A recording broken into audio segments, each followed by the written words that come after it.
If you want to write guidelines, clinical guidelines for diabetes, clinical guidelines for dietary guidelines, whatever it is, anybody who writes any kind of guideline is not allowed to take money from anybody.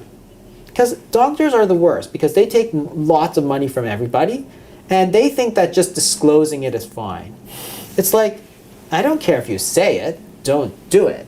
So you go to these lectures, and they're terrible because we have financial disclosure slides, and so anytime you go to any lecture, somebody will flash up a slide, and there's like 15 drug companies on it that he's been paid by. And he goes, and he'll always say something like, I'm not biased because I'm paid by everybody, and everybody laughs. In any other sphere of life, it would be completely unacceptable. If I knew my teacher, my child's teacher was being paid by Coke, and hey, teaches them that Coke is okay.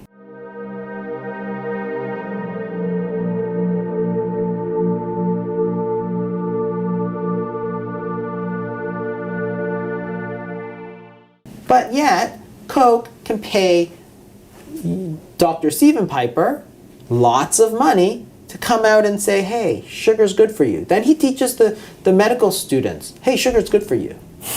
Which teaches you that sugar is good for you. And then you get diabetes and die. There's something very wrong there. We need the same rules as everybody else. And the health of the sort of whole nation sort of depends on it. We have so many of these researchers that are just on the payroll.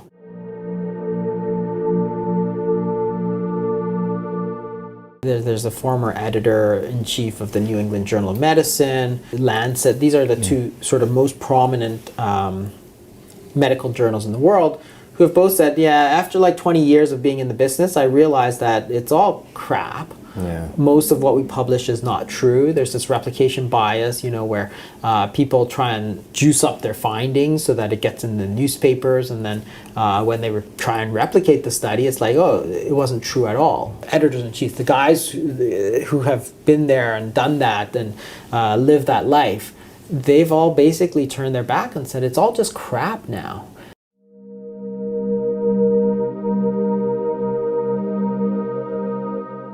You can't have a drug company doing a study on their own drug. Logic seems to sort of play no role in what we do. That is, you can't allow drug companies to do their own study and then tout their own horn and then dictate how we do medicine. You've given it up. And why? Because our leaders, our university professors, are all on the payroll.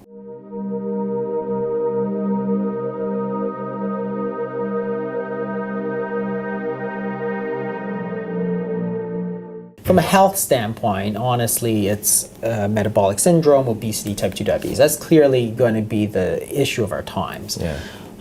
It's killing tons of people. Cardiovascular disease, stroke, cancer.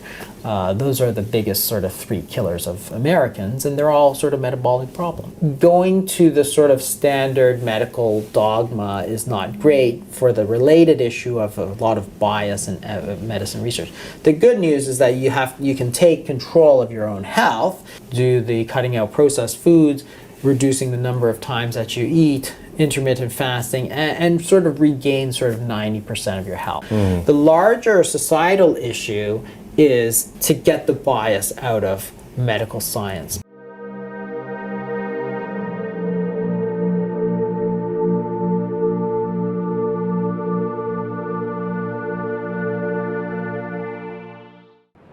Annotated and summarized, easy to share with loved ones. The description below the title for this video has these summary points.